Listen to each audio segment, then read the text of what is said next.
Out here in America's heartland, freedom isn't just a word, it's a lifestyle.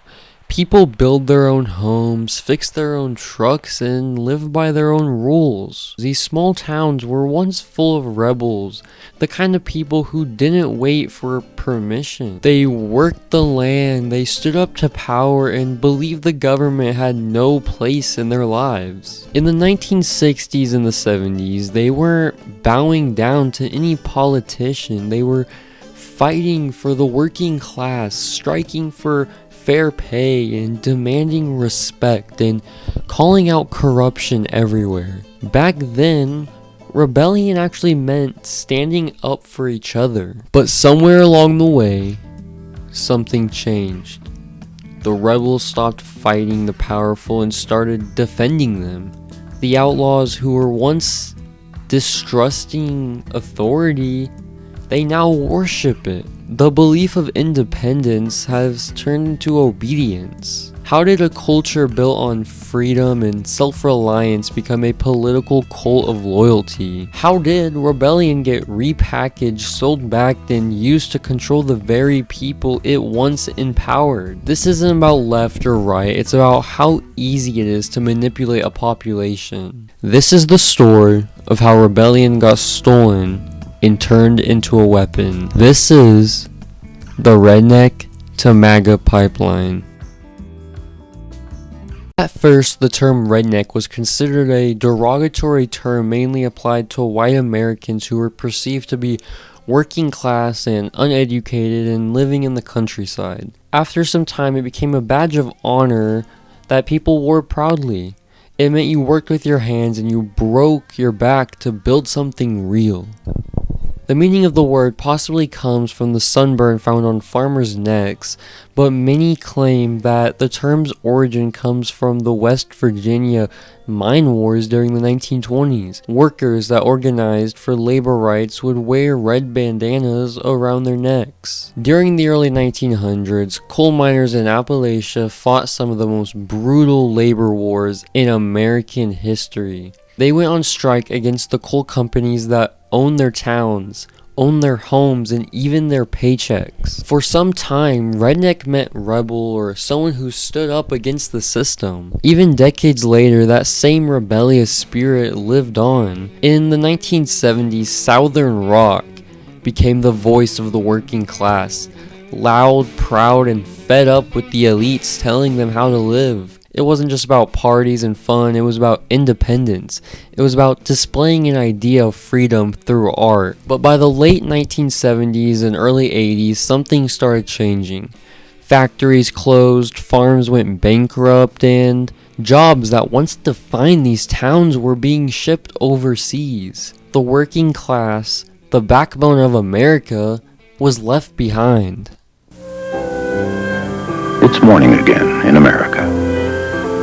Today, more men and women will go to work than ever before in our country's history. With interest rates at about half the record highs of 1980, nearly 2,000 families today will buy new homes, more than at any time in the past 4 years. This afternoon, 6,500 young men and women will be married. And with inflation at less than half of what it was just 4 years ago, they can look forward with confidence to the future. It's morning again in America. And under the leadership of President Reagan, our country is prouder and stronger and better. Why would we ever want to return to where we were less than 4 short years ago?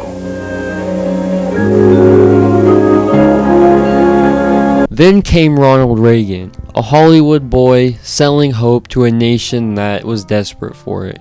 He talked about freedom, faith, and family values, and people really wanted to believe him.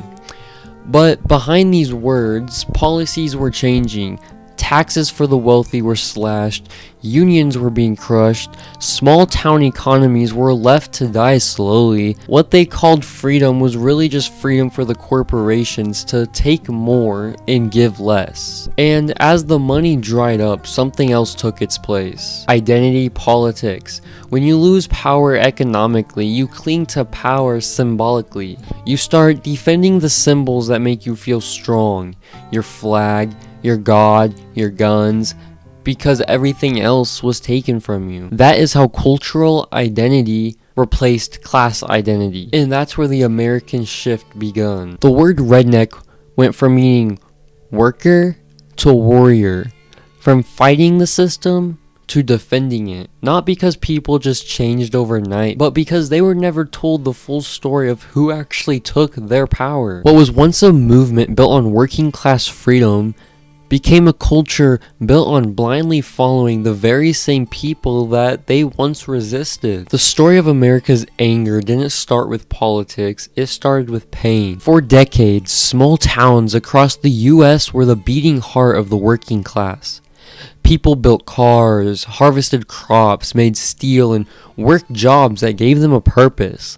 But then these jobs started vanishing. Factories closed, farms got swallowed by agribusiness, wages froze while the cost of living exploded, and the very people who held this country together were left behind. One day your dad's factory provides a good living, the very next day all the machines are gone and the company has moved overseas. But here's the messed up part.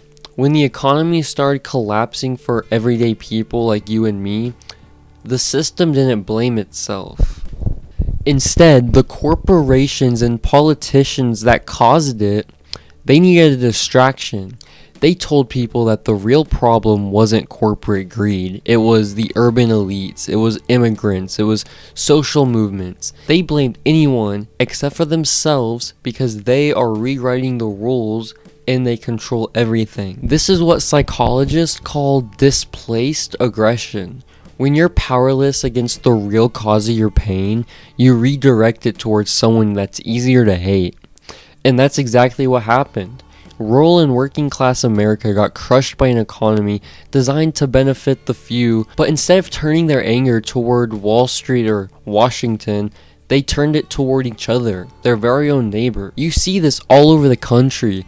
Towns where every young person wants to leave because there's nothing left. Empty stores, abandoned farms, and the same people being told it's your fault that you're struggling. When a man's purpose disappears, anger fills the space. And when no one gives him someone real to blame, that anger gets aimed at whoever the TV tells him to hate. California takes money, pays for illegal immigrants, and then people in Mississippi and Virginia are paying extra federal taxes to compensate for that. We're saying, no, you're done with that. No illegal immigrants. We're not going to pay for Once people were hurting and angry, the media didn't heal them. It fed them poison. When you're isolated, broke, and betrayed, you start searching for answers, and the loudest voices usually aren't the most honest. Fox News, talk radio, Facebook, YouTube, these platforms became the new voices of America's rage. They didn't just report the news, they created it. Every headline, every image, every segment was crafted to hit your emotions, not your logic. Because the more afraid or angry you are, the longer you'll continue watching. It's not about truth anymore, it's obviously just about engagement. These media companies figured out the secret to profit. Fear travels faster than facts. The algorithm rewards outrage and not relaxation or calmness. So if one post says we need to fix the economy and another says they're trying to take your jobs, guess which one gets more attention? The emotional one. The one that hurts you deep inside. And slowly, these platforms have built echo chambers, digital bubbles where you only see what you already believe in. Two different Americas. One side believes they're under attack, and the other side can't understand why they're so angry. Both think that the other one's insane, but the algorithm and the media companies love that. There's a psychological reason why this works so well. It's called confirmation bias. the human tendency to seek out information that confirms what we already think is true. You mix that with fear and you got the perfect storm. Every like, every share, and every angry comment you leave reinforces the same neural pathways. It's like a dopamine hit of rage. And after years of consuming all of that, people don't just believe the narrative, they feel it in their body. It becomes a part of them. This is how propaganda works in the 21st century, and it's not through government control, it's through algorithms and attention. The new dictators aren't men in uniform, it's men in conference rooms holding a shareholder meeting and acting like they're your best friend. People didn't just wake up one day wanting to hate. They were taught to. Every single night, they were told the left hates you, you're being replaced, they're taking away your freedom. Over time, that can become one's identity. You're no longer a worker or a neighbor, you're a soldier in a culture war that doesn't even exist. And what about the top 1%? They profit off this chaos. The angrier we are, the angrier you are, the more richer that they get. So here's what happens. You take a nation broken by economic despair and you give it two separate realities. One says that America is falling apart because of immigrants, activists, and feminists. The other says it's falling apart because of billionaires and corruption. And instead of uniting against the system and screwing them both, they just go to war with each other. That's not a coincidence though, that is design, because a divided population is actually easier to control. If we're too busy hating each other, hating your neighbor, hating that guy down the street that's just a different skin color from you, we will never question who's actually pulling the strings. There was a time when being country actually meant being free. It meant working with your hands, living close to the land, and not letting anyone, not the government, not the banks, tell you how to live. That used to be the soul of the redneck identity.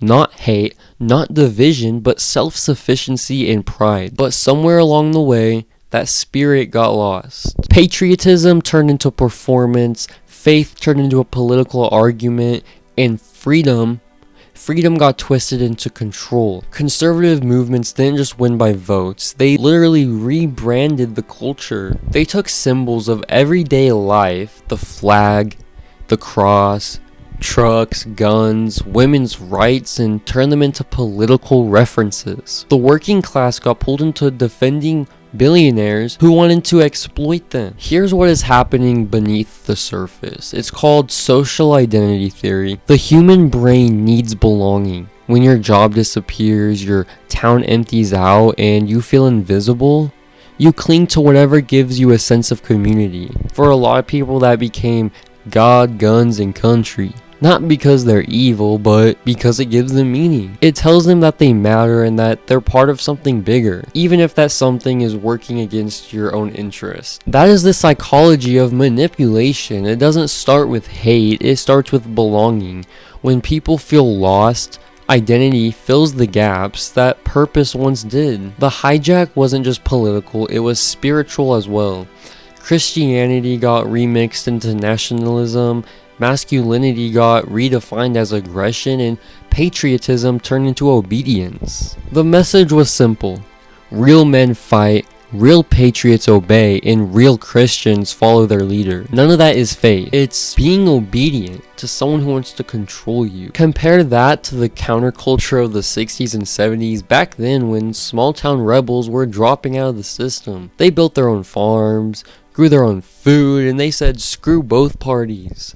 Now that was real independence. As long as people are fighting over who's a true patriot, no one will be talking about who is actually in control. The working class was never the enemy, they were the product. Their pain, their pride, their culture all turned into political fuel. This isn't about good people or bad people, it's about a system that knows how to weaponize belonging. Because once you control how people see themselves, you don't really need to control anything else. Fear. It's the oldest trick in the book. Fear sells, fear unites, and fear controls. And when people feel unsafe, financially, Socially, they look for someone who promises to make it all go away. Someone who sounds strong enough to fight the chaos. Someone who says, only I can fix it. So when I win, I will immediately bring prices down starting on day one. A vote for Trump means your groceries will be cheaper. We're going to bring prices way down, and we're going to get it done fast. It's going to bring down prices of everything. We're going to get the energy prices down almost immediately. We're going to reduce energy and electricity prices. It'll also bring your grocery bill way down. Prices will come down. You just watch. They'll come down, and they'll come down fast, not only with insurance, with everything. How can a family afford that? Psychologists call this authoritarian submission, the human tendency to obey those who seem powerful, confident, and absolute. When fear takes over, the brain's logic centers go dim, and our survival instincts take the wheel. Suddenly, freedom doesn't feel as safe anymore. Safety feels like obeying no matter what. In modern America, fear isn't just an emotion, it's a business model. Politicians sell it, media platforms amplify it, algorithms feed it back to us until we start craving it, because fear gives us direction. It tells us who the enemy is. That is how a population becomes controllable. Now here's the paradox. The same people who once distrusted authority now worship it. The same communities that once said don't tread on me now cheer for laws that take away rights, even rights away from them. How did that happen? It wasn't because they just changed overnight. It was because their fear was weaponized. The rebel became the loyalist. The independent became the follower. Studies show that when people feel threatened by terrorism, job loss, or cultural change, their brain shifts into a conservative mode. The amygdala, which processes fear, becomes hyperactive. The prefrontal cortex, the part that questions and reasons, quiets down. In other words, fear literally makes us obedient. That is why authoritarian leaders thrive on crisis. They need you to feel like the world is burning, so you'll hand them the hose, even if they are the ones who lit the fire. But it's not just politics, it's human. The mechanic who lost his job, the mom who feels unsafe in her own neighborhood, and the young man who feels like the world is against him. Fear makes people easy to divide because it isolates them. And once you isolate someone, you can make them believe almost anything. While people were busy fighting over race, pronouns, and sexuality, something bigger has been happening behind the curtain. Both political parties, red and blue, quietly handed rural America over to Wall Street. They just branded the sellout a little differently. What used to be local became corporate. What used to be about people became about profit. The same billionaires funding your favorite news networks are also the ones buying up your farmland, owning your grocery stores, and deciding what you're worth. They turned our freedom into a brand to keep us distracted from what's really going on. When your beliefs get challenged, your brain feels threatened, like your identity is under attack. So instead of questioning the system, people double down on the story that they've been sold. It's their fault. It's the immigrants, it's the left, it's the elites. Anything but looking at the real puppet masters, the corporations feeding both sides their talking points. This is the heartbreak of modern America. People waving flags for a country that sold them out, cheering for billionaires who just see them as cheap labor and profit, and defending a system that's actively exploiting them. But the truth always finds a crack to break through, and once you see who's really pulling the strings, you can't unsee it. The next question is, what do we do about it? The real rebellion isn't about waving flags or shouting louder than the other person. It's about thinking deeper. True rebellion is critical thinking, questioning the stories that we've been fed. It's compassion, choosing understanding over outrage, and it's community, realizing that our power was never in politicians, corporations, or political parties. It was always in each other, because rural America still holds the same values that could save this country: self-reliance, grit, and unity. The same spirit that built this country, that survived droughts, wars, and depressions, is still alive. It's just been buried under decades of propaganda and profit. The illusion that the other side is your enemy, that's a trap. That's the divide that keeps us powerless. When you strip away the noise, we all just want the same basic things. To live free, to be safe, and to be heard. And to take care of the people that we love. That's the real America. Not red, not blue, not Democrat, not Republican. Just people taking care of each other, trying to survive. If we can reconnect to that, we can build something real. Not a culture war, not a corporate state, but a country rooted in empathy, honesty, and shared strength. Rebellion was never about hate. It's about awakening. It's about remembering who we are, remembering who I am, remembering who you are, and what we as a community could be.